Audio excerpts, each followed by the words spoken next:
Well, I think we'll go ahead and get started. Good afternoon. My name is Jim Capretta. I'm one of the fellows affiliated with Economics 21, who's sponsoring this event, Economic Policies for the 21st Century. Thank you all for coming. Today's topic is the Patient Protection and Affordable Care Act and its impact on employer-sponsored insurance. And we have a lot of interesting issues to go into in that regard. We're very, very pleased today to have as our first speaker Senator John Barrasso. Senator Barrasso was elected to the United States Senate on November 4th, 2008, after having served in the Wyoming State Senate. He's currently and just recently elected the chairman of the Senate Republican Policy Committee. He's known by many as Wyoming's doctor, having had a long and distinguished career both in medicine and public service. During 24 years as an orthopedic surgeon in Casper, Senator Barrasso served as president of the Wyoming Medical Society and was named Wyoming Physician of the Year. He has also served as medical director of the Wyoming Health Fairs, bringing low-cost health screening exams to people all around the Cowboy State. Senator Barrasso serves on the Energy and Natural Resources Committee, the Environment and Public Works Committee, the Indian Affairs Committee, and the Senate Foreign Relations Committee. Please join me in welcoming Senator Barrasso. Thank you. Well, thanks so much for letting me be with you today. I'm honored to join you today. And, since its founding, E-21 has gained an excellent reputation in Washington, an excellent reputation for strong economic research and for innovative policy solutions. I really appreciate your work, especially the ObamaCare Watch project under Jim Capretta's leadership, so thank you for that. I'm proud today to join you in this discussion about more E-21 research that will help shape the important debate about the impact of the President's health care law. As you may remember, late last year, October 2011, President Obama said that he keeps a little checklist. He said with that checklist, it's a list of all of the promises that he has made to the American people. He said he believes that he has fulfilled about 60% of those promises. Well, I'm sure that this news came as quite a shock to people around the country and families across the country, especially those of us who follow the implementation closely of the President's health care law. Because most of us understand that the President has broken almost every single promise that he made about the health care law. Today, we're here to talk about his specific promise that, quote, if Americans like their current health care plan, they can keep it. His specific words were, quote, you will not have to change plans. For those who have insurance now, nothing will change under the Obama plan, except that you will pay less. He later pledged, quote, if you like your doctor, you will be able to keep your doctor, period. He went on to say, if you like your health care plan, you will be able to keep your health care plan, period. He said, no one will take it away, no matter what. Well, we now know that that's simply not the case. Over the past 22 months, employers have made it clear that the law's mandates are too expensive, threatening their ability to offer health insurance to their employees. McKinsey & Company, a reputable national consulting firm, surveyed more than 1,300 employers across industries, geographies, and employer sizes. The company produced a report entitled, How U.S. Healthcare Reform Will Affect Employees' Benefits. This is what they found. They said, overall, 30% of employers will definitely or probably stop offering employer-sponsored coverage after 2014, when Obamacare goes into effect. They said among employers with a high awareness of the health care law, this increases to more than 50%. At least 30% of the employers would gain economically by simply dropping coverage, even if they compensate employees through other benefit offerings or higher salaries. So how did we get from, if you like the plan you have, you can keep it, to 30% of employers will definitely or probably stop offering health insurance? Well, in July of 2011, the National Federation of Independent Business released a survey of businesses with 50 or fewer employees. 57% said that they are likely to drop coverage if their employees can get a taxpayer subsidy to buy health insurance. 12% lost their current coverage because the insurer either terminated the policy or indicated the plan the business owner has today would not be available in the future. So today we have Professor Daniel Schwarcz of the University of Minnesota Law School, and he's going to discuss his research about the President's Promise. His paper examines whether, quote, employers will undermine health care reform by dumping sick employees into the exchange. The findings of his paper are fascinating, and they should be startling to anyone who supported the health care law. His research makes it clear that if Congress doesn't act, employers will, for the first time, he says, have both an incentive and the ability to design their plans to discourage enrollment by high-risk employees. By doing so, the employers can benefit themselves and their employees, while individual purchasers and the federal government suffer the consequences. This isn't what the President promised, and it's not what the American people expect. As a doctor with over 25 years of practice and a United States Senator, I know that we could have worked together to found a better law. Americans deserve to get the care they need from a doctor that they want at a cost they can afford. And so that's why I'm working to repeal this law and replace it. So I'm happy now to introduce Professor Schwarcz. He has earned his undergraduate degree from Amherst College, law degree from Harvard Law School. He has been published in the University of Chicago Law Review, the Virginia Law Review, and other influential publications. And is the author of the book, quote, The Law and Economics of Insurance. He clearly understands how the President's health spending law will impact American workers and their health coverage. So please join me in welcoming Professor Daniel Schwarcz.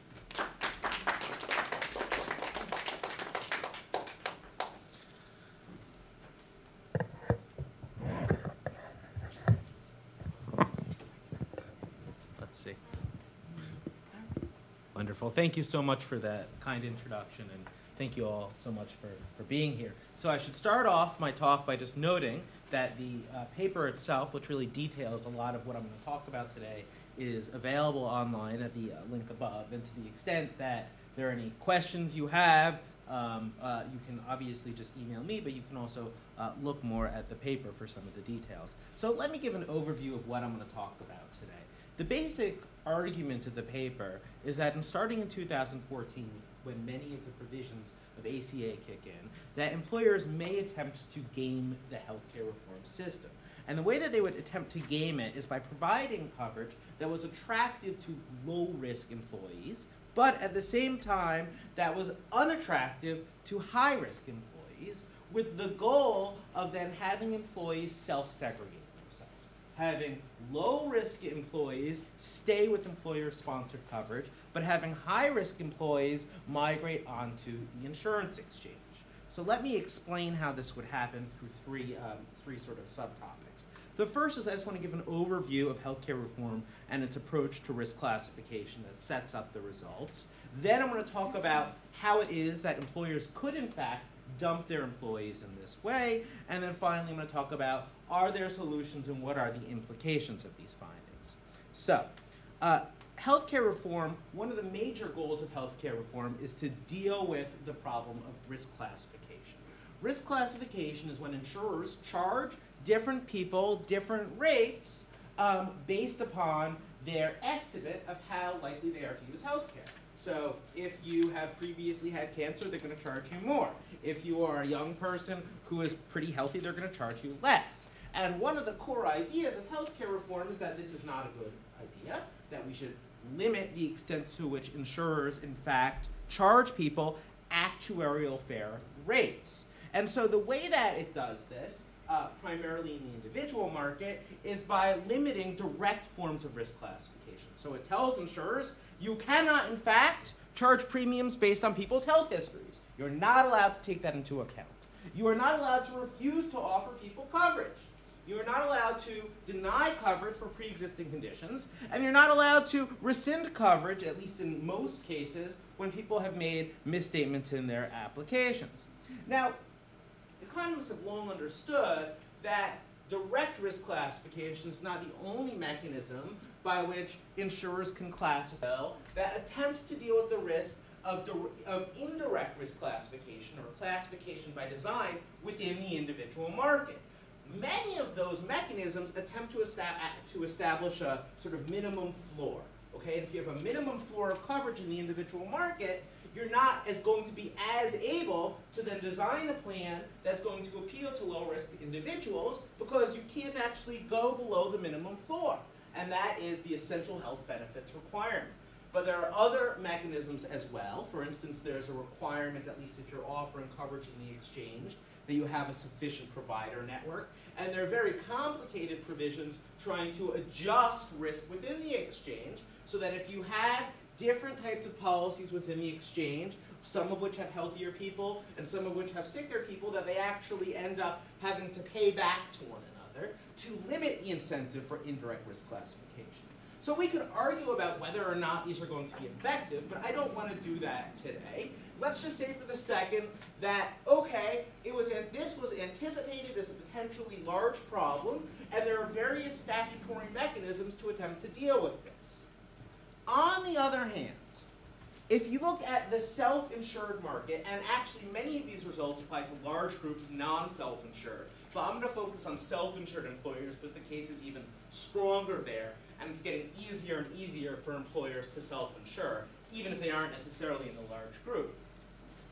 You'll see that in the self-insured market, we have actually many restrictions on direct classification, and actually those restrictions predate the ACA. They come from ERISA and HIPAA, where employers, if they want to offer coverage, they have to charge every one of their employees the same rate. But what we don't really have are many provisions in the ACA that limit the possibility for self-insured employers to engage in indirect risk classification. And that's the type of dumping that I initially started out talking about. The ability to design plans that are going to appeal to low-risk individuals, but not appeal to high-risk.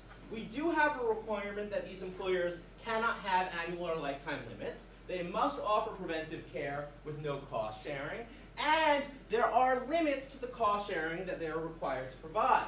But there are no requirements as to networks, no requirements as to essential health benefits. There's no mechanism for risk adjustment, and there's a specific enhancement of wellness programs which actually can facilitate the ability of self-insured employers to engage in this indirect risk classification. So given this background, let's see how an employer would attempt to design the plan, and then we'll talk about why they would have an incentive to do so.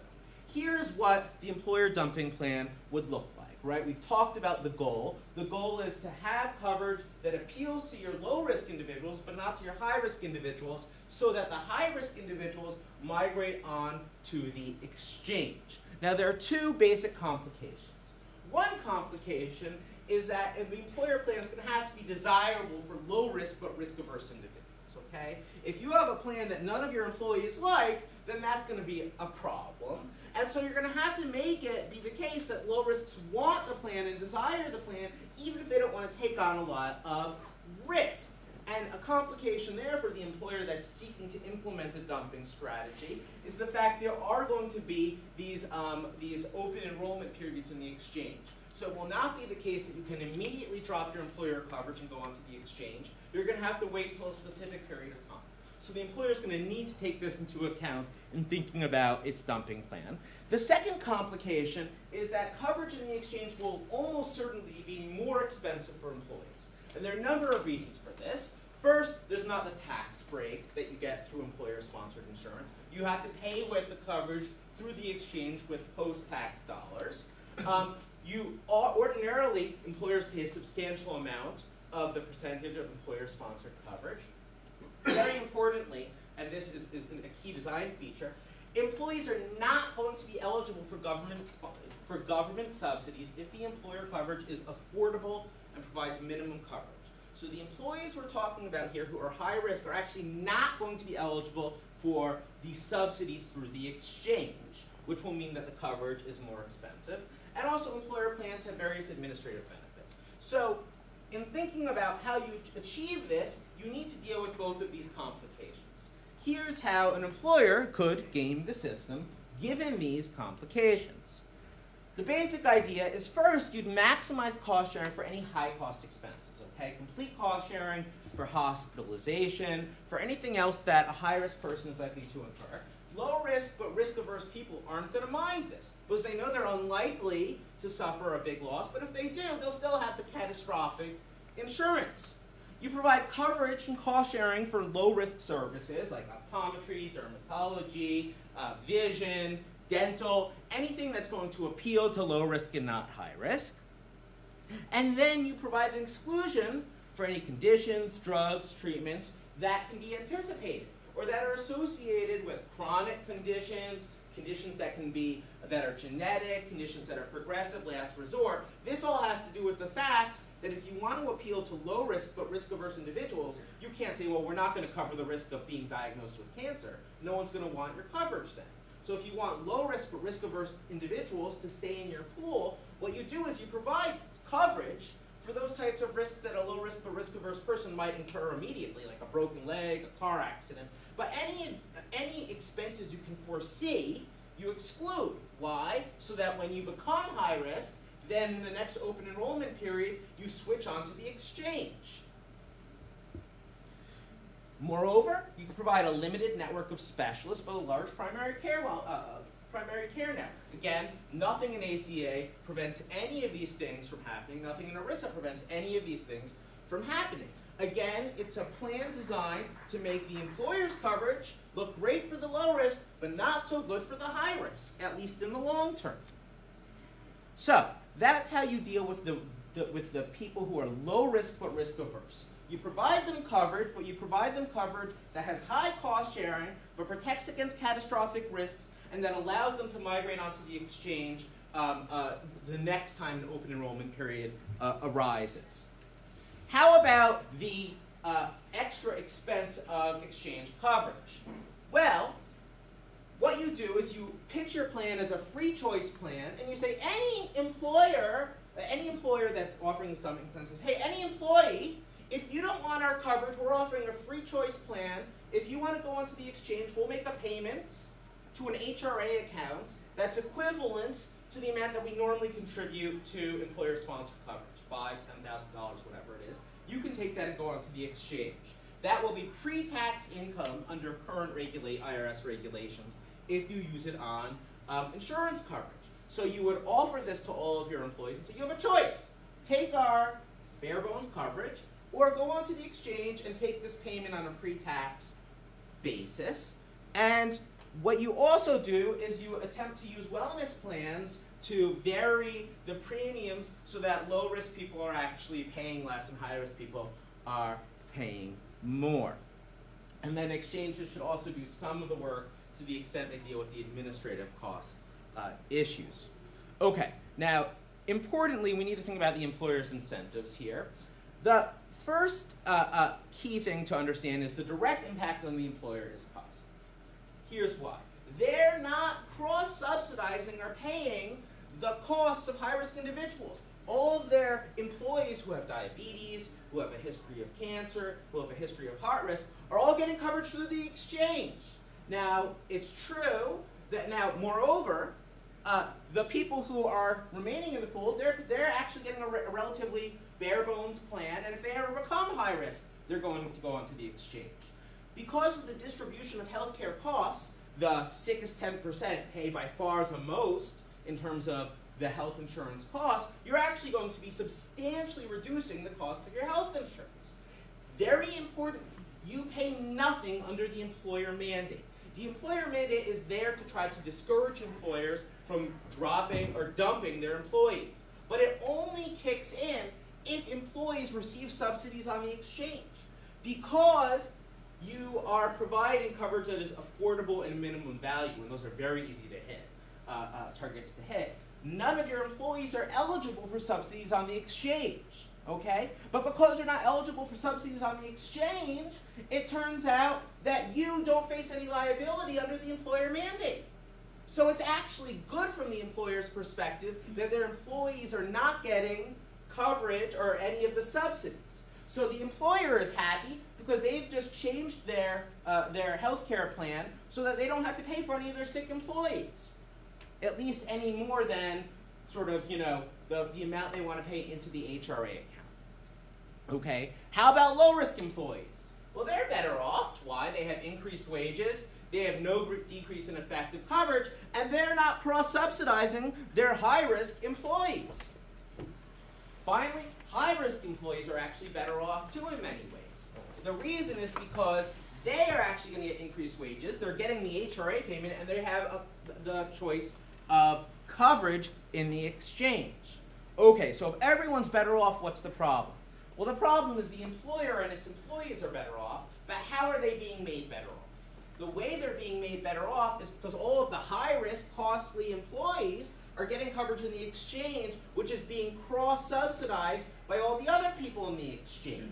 And so rather than having everyone in the exchange pay their fair share, everyone in the country pay their fair share, you're having employers and employees essentially paying much less than was intended by the ACA, and the folks in the exchange paying much more. And even though the high-risk employees in the exchange are not directly getting government subsidies, all the other folks in the exchange who are getting government subsidies are cross-subsidizing those high-risk employees. That is a problem. It can increase costs of coverage in the exchange. It can increase government subsidies because those subsidies are effectively going to cross-subsidize the high-risk employees that go onto the exchange. And it can exempt more people from the individual mandate, which in turn would increase the risk of adverse selection and further drive up the cost of coverage in the exchange. So, there's also, to the extent that you might have people refusing to comply with the individual mandate because they see some people getting out of paying their quote-unquote fair share, so they themselves don't want to pay their fair share. So my view is that there are various potential solutions, though none of these solutions are perfect, and all of them come with their own associated risks. There are some regulatory solutions. One of them that I think is potentially quite important is changing the way that HRAs function. Right now, actually, I think the IRS is currently looking into this, and they have a notice and comment out on how to change the rules for HRAs. If you could change the rules so that contributions to HRAs couldn't be used for health insurance premiums, you'd get rid of the ability of the employer to effectively provide the subsidy for their employees to go onto the exchange. You could try to limit the ability of employers to engage in indirect risk classification through the ADA, or you could try to get aggressive on self-insured plans, though I think guidance that's come out recently suggests that this is not an approach that they're going to take. There are also potential statutory solutions. One option, and it is the option that's used in Massachusetts, is to forbid anyone with the option of employer-sponsored coverage from getting coverage in the exchange. In Massachusetts, if you have the option of affordable employer coverage, you are not eligible to purchase coverage on the exchange.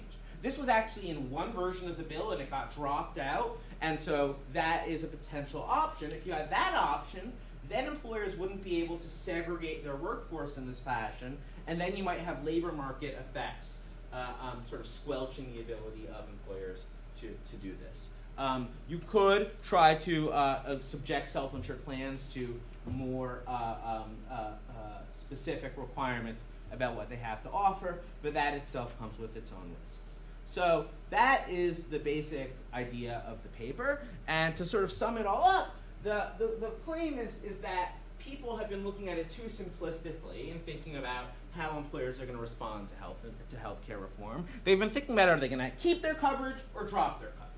And what we really see happening is employers engaging in a much more nuanced inquiry that allows them to effectively game the system to avoid paying for a lot of health care, which means someone's going to have to pay for it.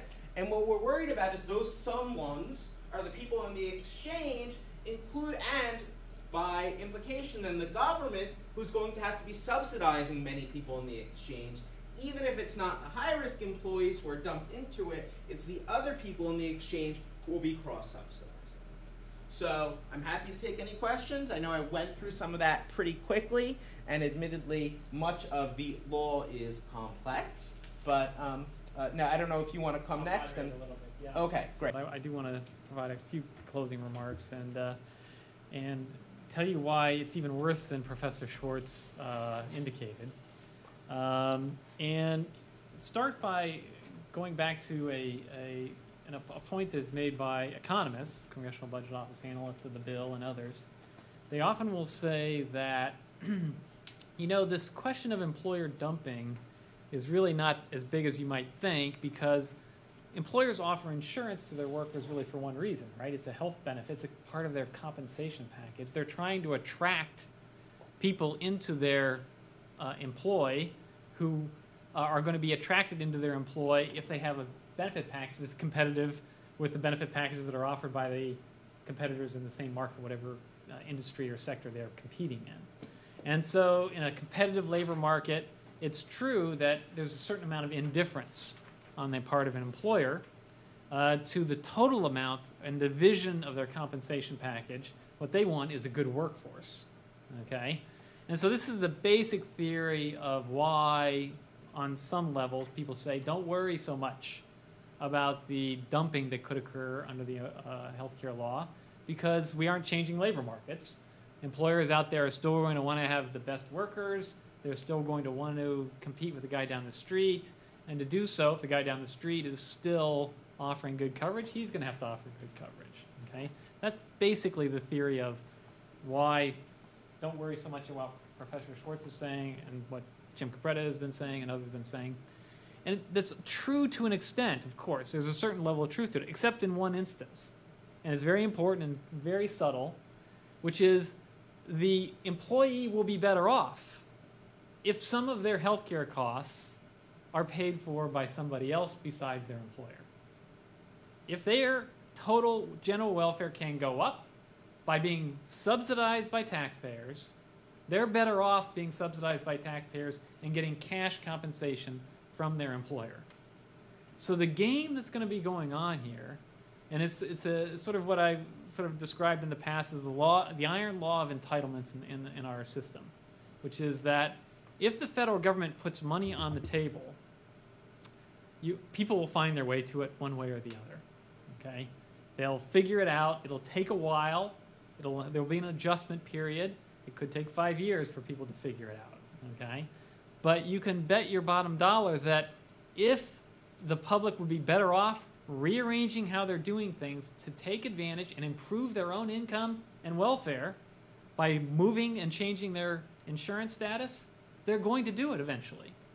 And what Professor Schwartz's paper has highlighted is something that hasn't been discussed, and I just want to bang it home hard, which is that it's not so much, in his particular case, it's not so much that these are people that are going to get the subsidies on the exchange and therefore you're going to get a clear direct subsidization, but they can do this by just moving adverse selection out, the selection issue out of the employer and onto the exchanges. So the taxpayers pick it up in a very indirect way. Okay? This is a huge deal, right? If people, the distribution of healthcare is 10% spend 60%, as the professor said, so I've seen numbers that are slightly different than that, but that's basically right. Moving 10% of the people out of the employer system into the exchanges is going to be a huge deal, right? This is not a small matter. Now, I want to say that this is the perfect storm, though, because there's more to this story, okay?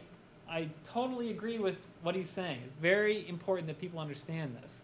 But you've got to also throw in the fact that, yes, it is also true that for a very large portion of the low-wage, middle to low-wage part of the income distribution, they also will be better off in the exchange, even if the employer has to pay the penalty. Okay? So it's not just, what we're talking about here are basically unhealthy people that are in the workforce that'd be better off in the exchange through the adverse selection phenomenon. Okay?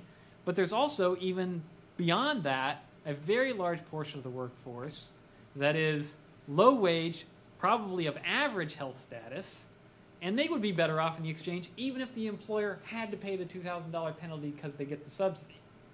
And let me just highlight a couple pieces of data to make that point. Remember now, when CBO first did their estimate of the bill, they said, okay, we think in 2019 there's going to be about 24 million people in the exchanges, okay, getting subsidies, and about 5 million in the exchanges not getting subsidies, okay? And I went to the data and I said, well, gee, isn't there a lot more people in this income distribution below the age of 65, set aside the seniors for the moment, just below the age of 65, how many people are actually in this category who might be eligible for subsidization in the exchange? And it's like 100, according to the census data, it's about 110 million people, 115 million people. Now, there's a lot of them that are 300 and 400% of poverty line, and so they're probably too high up on the wage scale for it to be worth it to them. But below about 250 or 300, yeah, they'll still be better off in the exchange, even if the employer has to pay the $2,000. And at the Urban Institute, at the Tax Policy Center, every chance I get, I bring up this data because it's startling. Gene Sturley is a tax economist, very, very respected tax economist at the Urban Institute, with a colleague, did the numbers, where the cutoff is. And it's very interesting. For a family of four with cash compensation of $60,000 in 2016, so after a couple of years of implementation, they ran it out a few years. This coincides a little bit with the numbers that CBO put out at the time the bill was being debated.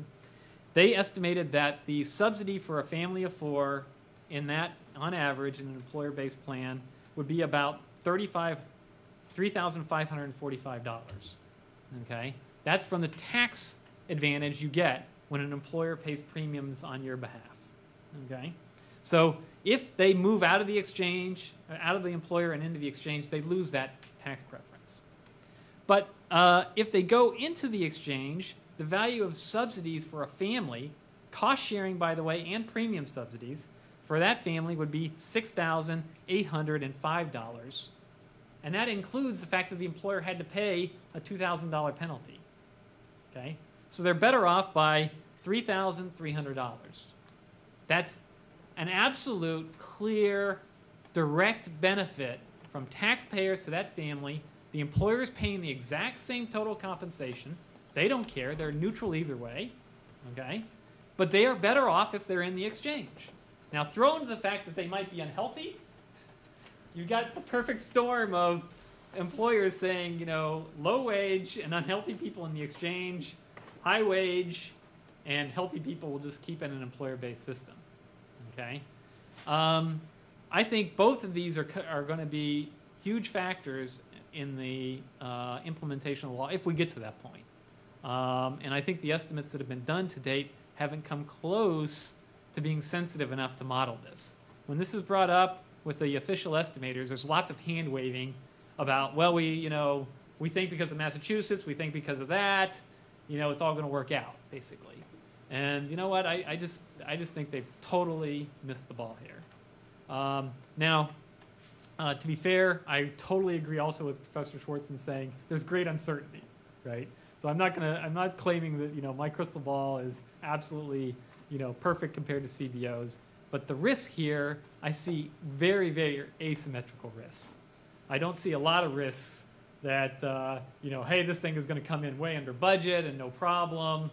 I see lots of risk that taxpayers are going to be left holding the bag, and so to the detriment of, frankly, the whole implementation operation if we get to that point. So with that, I think I'll close. We've come to the close of our. Oh yes, Grace. I'll take one question from a very special guest, Grace Murray. I do think it's important to emphasize that as you were talking about how many people are better off, that the taxpayer could be significantly worse off. And I think you have done some modeling with Uphold Bacon to just give us a rough sense of what this might cost additional to the taxpayer other than what CBA owns for because of this dynamic. And you might want to offer us. It's about $1 trillion. Yeah. So we're not talking about small potatoes here. I'm looking forward, and I know it'll be done eventually, the analysis that combines the very important research that was done by you and your colleague. I think you really should be commended for bringing this, people have talked about it and I've heard about it, but no one really went through provision by provision like you did to make it clear really what the possibility is here. So you should be very much commended for doing that. Doing that analysis combined with the financial incentive analysis on the ability to get into the exchange subsidies. Remember, an employer, just like he described, for unhealthy workers, can do basically the same thing to move people into the exchange if they're low wage. They could say, in effect, look, what we're going to do is basically offer a plan to all our workers that doesn't meet the affordability test. Okay? So all the low-wage people are then free to go into the exchange and get coverage in the exchange. Okay? The employer does, in fact, have to pay the $2,000 penalty. But if they work it just right and design the package just right through the other compensation arrangements, they can basically induce all their low-wage workers to get out too. Okay? And then they just have to compensate all the workers through, you know, some kind of defined contribution payment to any number of the tax-preferred accounts, including they could just implicitly tell them, hey, we're going to give it to you in pensions, we're going to give it to you in cash, we're going to give it to you in some other mechanism, cafeteria plan of some sort.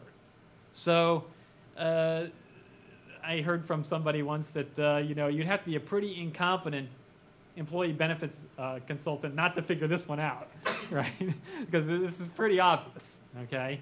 So it's a question of whether they're embarrassed to do it or how they do it, but you can imagine someone's going to move in this direction, and the joke is no one wants to be first, but they're all going to be the very fast second.